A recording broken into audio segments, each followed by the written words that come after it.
범죄하지 아니하는 사람이 없사오니 그들이 주께 범죄함으로 주께서 그들에게 진노하사 그들을 적국에게 넘기심에 적국이 그들을 사로잡아 원근을 막론하고 적국의 땅으로 끌어간 후에 그들이 사로잡혀간 땅에서 스스로 깨닫고 그 사로잡은 자의 땅에서 돌이켜 주께 간구하기를 우리가 범죄하여 반역을 행하며 악을 지었나이다 하며 자기를 사로잡아간 적국의 땅에서 온 마음과 온 뜻으로 주께 돌아와서 주께서 그들의 조상들에게 주신 땅 곧 주께서 택하신 성읍과 내가 주의 이름을 위하여 건축한 성전 있는 쪽을 향하여 주께 기도하거든 주는 계신 곳 하늘에서 그들의 기도와 간구를 들으시고 그들의 일을 돌아보시오며 주께 범죄한 백성을 용서하시며 주께 범한 그 모든 허물을 사하시고 그들을 사로잡아간 자 앞에서 그들로 불쌍히 여김을 얻게 하사 그 사람들로 그들을 불쌍히 여기게 하옵소서. 그들은 주께서 철풀무 같은 애굽에서 인도하여 내신 주의 백성 주의 소유가 됨이니이다. 원하건대 주는 눈을 들어 종의 간구함과 주의 백성 이스라엘의 간구함을 보시고 주께 부르짖는 대로 들으시옵소서. 주 여호와여, 주께서 우리 조상을 애굽에서 인도하여 내실 때에 주의 종 모세를 통하여 말씀하심 같이 주께서 세상 만민 가운데서 그들을 구별하여 주의 기업으로 삼으셨나이다. 아멘.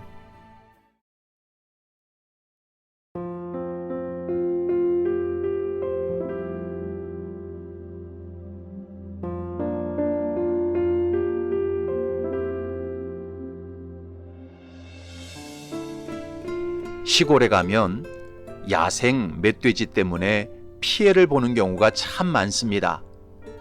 옥수수며 고구마며 감자며 농민들이 애써 가꾸어 놓은 농작물들을 멧돼지가 다 뒤엎어놓고 망쳐놓는 경우가 많습니다. 그러면 농민들이 멧돼지를 잡기 위해 올무를 놓기도 하고 함정을 파기도 하고 쬐기를 설치하기도 합니다. 그런데 멧돼지를 잡는 방법 중에 아주 재미있는 방법이 하나 있습니다. 그것은 멧돼지의 습성을 이용해서 잡는 것입니다. 멧돼지는 머리가 상당히 영리해서 자기가 다니는 길로만 늘 다니는 습성이 있습니다. 그래서 사냥꾼들이 멧돼지가 자주 다니는 길목을 확인하고 거기에 큰 돌덩어리를 줄에 묶어 공중에 매달아 놓습니다. 그러면 날이 어두컴컴할 때 이 멧돼지가 그 길로 지나가다가 공중에 매달린 돌에 머리를 부딪히게 됩니다. 그러면 멧돼지 입장에서는 옆으로 돌아가면 그만입니다. 그러나 멧돼지는 옆으로 돌아갈 생각을 전혀 하지 않습니다. 누가 감히 내 앞길을 막아? 자기 머리로 그 돌을 받아서 없애버리려고 합니다. 그래서 한 번, 두 번, 세 번 계속해서 공중에 매달린 돌을 자기 머리로 박습니다. 그러면 멧돼지 이마는 돌에 까지고 피가 흐르게 됩니다. 그런데도 멧돼지는 박치기를 멈추지 않습니다. 계속 공중에 매달린 돌을 향해 머리를 부딪힙니다. 그러다가 나중에 정말 화가 나면 전속력으로 돌진해서 돌덩어리에 머리를 부딪힙니다. 그래서 결국 뇌진탕으로 그 자리에 쓰러져 죽습니다. 그러면 다음날 사냥꾼들이 와서 그 죽은 멧돼지를 끌고 갑니다. 여러분, 멧돼지 고집은 누구도 못 말립니다. 그래서 예로부터 자기 생각과 고집대로만 밀고 나가는 사람을 멧돼지 고집이라고 부르는 것입니다. 제 주변에 사업하시는 어떤 분이 그런 말씀하시는 것을 들었습니다. 자기가 사업하면서 여러 사람들을 만나보았는데 무슨 일을 하든지 성공하고 경제적으로도 여유 있게 사는 사람들의 공통점이 있더랍니다. 그것은 듣는 자세가 참 좋다는 것입니다. 끊임없이 배우고 어떻게든지 좋은 방향으로 자기를 변화시키는데 게으르지 않답니다. 좋은 아이디어나 정보가 있으면 어떻게든 그것을 잘 흡수해서 자기 것으로 만든답니다. 그래서 사업에 성공하고 경제적으로도 넉넉하게 산답니다. 반면 하는 일마다 안 되고 시간이 갈수록 경제적으로도 어려워지는 분들이 있는데 그분들 역시 공통점이 하나 있답니다. 그것은 자기 생각과 고집으로 꽉 차 있는 것이랍니다. 그래서 그분들은 주변 사람들의 충고를 거의 듣지 않는답니다. 아주 단순한 일을 가르쳐줘도 가르쳐주는 대로 하지 않고 꼭 자기 생각과 고집대로 한답니다. 그래서 하는 일마다 안 되고 경제적으로도 어렵게 산답니다. 여러분, 그런데 이것이 사업에서만 그럴까요? 아닙니다. 하나님과의 관계에서도 마찬가지입니다. 오늘 본문에 보면 솔로몬의 7중 청원 중 마지막 7번째 기도가 나와 있습니다. 그 내용은 하나님 앞에서 이스라엘 백성들의 죄가 깊어지고 깊어져서 마침내 이방 땅에 포로로 끌려가게 되었을 때 드리는 간구였습니다. 46절부터 48절을 보면 범죄하지 아니하는 사람이 없사오니 그들이 주께 범죄함으로 주께서 그들에게 진노하사 그들을 적국에게 넘기심에 적국이 그들을 사로잡아 원근을 막론하고 적국의 땅으로 끌어간 후에 그들이 사로잡혀간 땅에서 스스로 깨닫고 그 사로잡은 자의 땅에서 돌이켜 주께 간구하기를 우리가 범죄하여 반역을 행하며 악을 지었나이다 하며 자기를 사로잡아간 적국의 땅에서 온 마음과 온 뜻으로 주께 돌아와서 주께서 그들의 조상들에게 주신 땅 곧 주께서 택하신 성읍과 내가 주의 이름을 위하여 건축한 성전 있는 쪽을 향하여 주께 기도하거든 주는 계신 곳 하늘에서 그들의 기도와 간구를 들으시고 그들의 일을 돌아보시오며. 여러분, 이스라엘 백성들은 하나님께서 하나님의 소유로 삼은 백성들이었고 하나님의 이름으로 일컫는 백성들이었습니다. 그런 이스라엘 백성들이 단순히 적국과의 전쟁에서 패배하는 정도가 아니라 적국의 땅에 포로로 사로잡혀가는 비참한 지경까지 내몰리게 된 이유가 무엇일까요?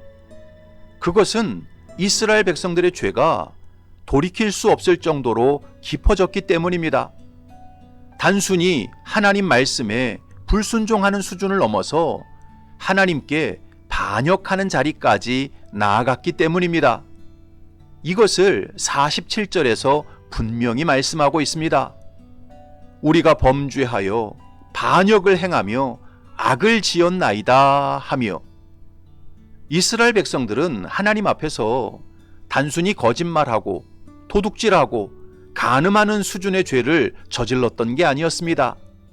하나님을 완전히 떠나 우상을 숭배하고 전국 방방곡곡에 이방 신상을 세우는 처참한 수준의 죄까지 저질렀던 것입니다.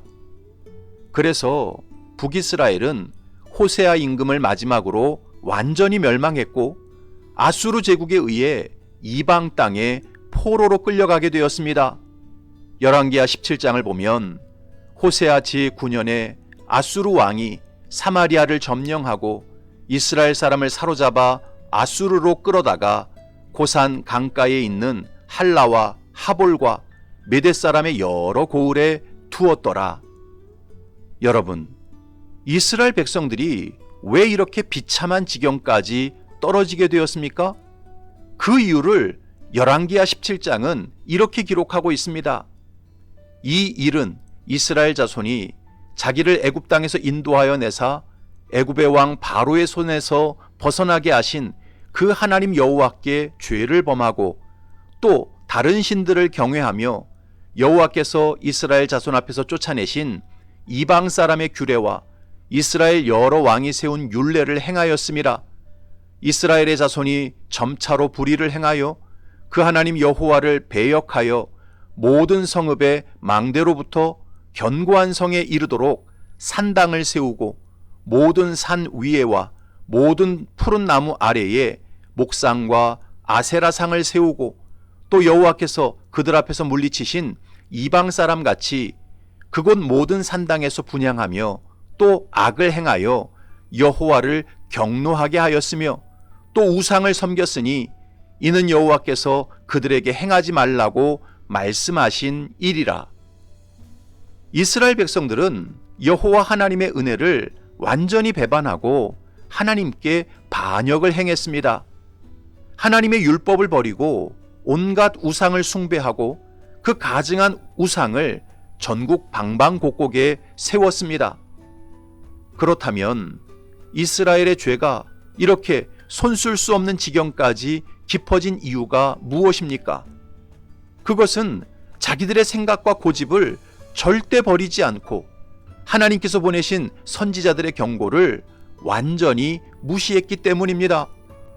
여호와께서 각 선지자와 각 선견자를 통하여 이스라엘과 유다에게 지정하여 이르시기를 너희는 돌이켜 너희 악한 길에서 떠나 나의 명령과 율례를 지키되 내가 너희 조상들에게 명령하고 또 내 종 선지자들을 통하여 너희에게 전한 모든 율법대로 행하라 하셨으나 그들이 듣지 아니하고 그들의 목을 곧게 하기를 그들의 하나님 여호와를 믿지 아니하던 그들 조상들의 목같이 하여.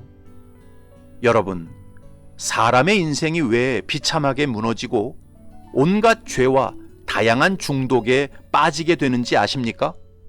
왜 마약의 포로가 되고 음란의 포로가 되고 도박과 주식 중독에 빠지게 되는지 아십니까? 그 이유는 하나님의 말씀과 주변 사람들의 말을 전혀 듣지 않고 끝까지 자기 생각과 고집대로 밀고 나가기 때문입니다. 그만큼 죄로 고통을 당하고 그만큼 어리석은 행동으로 손해를 봤으면 이제는 하나님의 말씀을 듣고 주변 이웃의 말을 좀 들어야 하는데 멧돼지처럼 계속 직진하기 때문에 자기 인생도 깨지고 주변 인생도 고통스러워지는 것입니다. 비참한 포로 상태가 되는 것입니다. 사랑하는 성도 여러분, 예수 믿는 성도도 인생을 살다 보면 얼마든지 죄를 범할 수 있고 잘못된 길로 나아갈 수 있습니다. 그러면 좋으신 하나님께서 당신의 자녀가 죄의 길로 나아가고 잘못된 길로 나아가는 것을 계속 방치하지 않으십니다. 반드시 이런저런 고통과 문제를 허락하셔서 돌이키게 하십니다. 주의 종들과 주변 사람들을 통해서 그 길이 아니라고 경계하시고 방향을 바꾸게 하십니다. 그때 멧돼지처럼 자기 생각과 고집대로 계속 밀고 나가면 안 됩니다.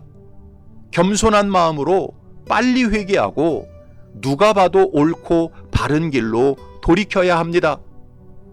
바라기는 저와 여러분들이 죄로 고통을 당하고 잘못된 길로 나아가 큰 낭패를 당했을 때 멧돼지처럼 끝까지 자기 생각과 고집대로 밀고 나가지 마시기 바랍니다.